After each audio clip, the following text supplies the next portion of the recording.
Bonjour à tous et bienvenue à cette vidéo qui est consacrée sur le premier chapitre de la biochimie structurelle, les glucides. Je m'appelle Amia Sidali et je suis maître assistante classe B à l'université d'Hilal Ibn Ahmad Khmismiliana. Je précise que c'est un cours qui entre dans le cadre de la formation pédagogique à distance.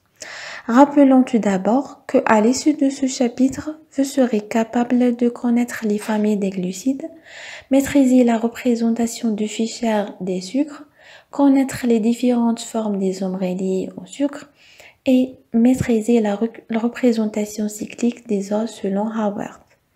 Donc, les glucides appelés aussi les saccharides ou les sucres sont les composés organiques les plus abondants sur la Terre. Ils sont formés par les organismes photosynthétiques comme par exemple les plantes vertes, les algues et certaines bactéries qui grâce à la photosynthèse, ils peuvent utiliser l'énergie lumineuse pour transformer le CO2 en glucides.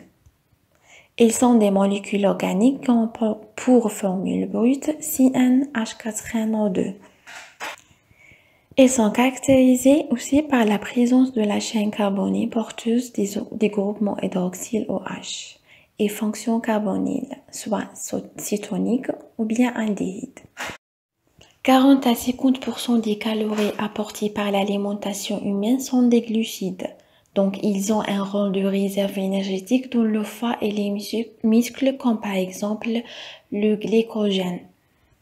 D'un autre côté, les glucides interviennent comme des éléments de soutien, de protection et de reconnaissance dans la cellule et des constituants de molécules fondamentales comme par exemple les acides nucléiques, les coenzymes et des vitamines. Les glucides sont divisés en deux types, les os ou bien des monosaccharides, qui sont des sucres simples non hydrolysables. Leur formule brute est CnH4nO2. Ces os portent la plupart du temps 3 à 7 atomes de carbone. Ils comportent une chaîne carbonée polyhydrolysée dont l'extrémité porte soit d'une fonction aldéhyde très réductrice dans le cas des aldoses, soit d'une fonction cétone moins réductrice dans le cas des cétoses. Les osides sont des sucres composés qui donnent par hydrolyse un ou plusieurs oses ou dérivés d'oses. On les subdivise en holosides et en hétérosides. Les holosides ne sont constitués que par des os et en fonction du nombre d'unités osidiques, on distingue les oligosides qui se résultent par l'association de 2A d'isos par des liaisons osidiques. Les polyosides constituent de plus de désoses. Les hétérosides sont des glucides complexes dont l'hydrolyse libère des oses et en fonction non glucidique appelée groupement glycone. Pour les os, chaque molécule a une molécule carbone, contient un groupement carbonyle, aldéhyde ou cétone et un groupement hydroxyle OH. Lorsque le groupe carbonyle est un aldéhyde, l'ose est appelée aldose. Et lorsque le carbonyle est une cétone, l'ose est appelée cétose. Dans le cas des aldoses, le carbone numéro 1, c'est-à-dire C1, est inclus dans la fonction aldéhyde, tandis que dans le cas des cétoses, c'est-à-dire le carbone numéro 1, se retrouve dans une fonction alcool primaire et le carbone numéro 2, c'est-à-dire C2, est une cétone. Tous les autres carbones de la chaîne carbonée hydroxylée sont impliqués dans des fonctions alcool secondaires et sont donc des carbones asymétriques, possèdent 4 substitutions différentes. Les oses peuvent être classés de deux manières. Premièrement, soit par la nature de la fonction de carbonyle, soit aldose ou cétose, soit par le nombre de carbones de leur squelette. Donc, les deux classifications peuvent être combinées pour donner les différents groupes d'os rapportés dans le tableau suivant. Sur la projection de Fischer, les atomes de carbone d'un os sont numérotés d'une façon que le carbone le plus oxydé, c'est-à-dire le carbone qui porte la fonction carbonyle, porte le numéro le plus petit. Cette projection fait clairement apparaître les carbones asymétriques présents dans la structure des os. Donc, on dit que deux molécules sont des isomères si elles ont la même formule brute, mais la formule développée, semi-développée et la représentation spatiale différente.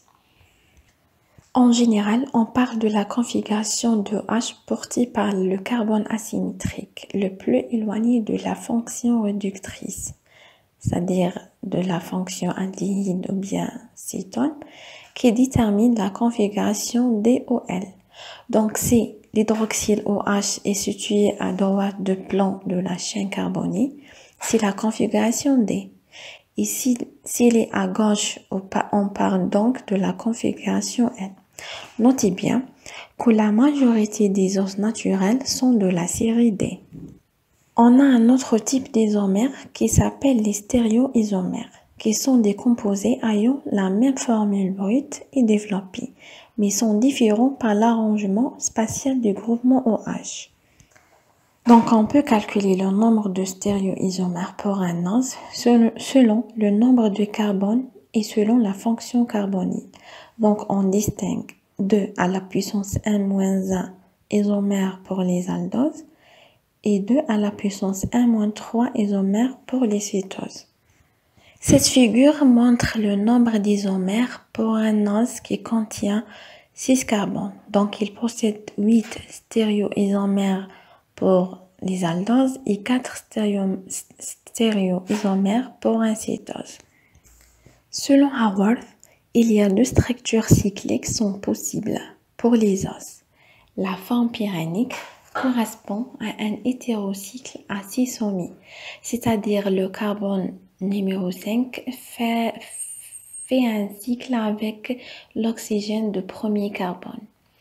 Et une forme furanique correspond à un hétérocycle à 5 sommets, c'est-à-dire le carbone numéro 4 fait un cycle avec l'oxygène de premier carbone. Et pour les osides, sont des molécules qui donnent par hydrolyse 2 ou plusieurs molécules d'ose. Ces oses peuvent être identiques comme dans le cas des holosides ou bien différents comme le cas des hétérosides. Et à la fin de ce cours, je veux dire merci pour votre attention et si vous avez des questions ou bien des commentaires, n'hésitez pas à me contacter.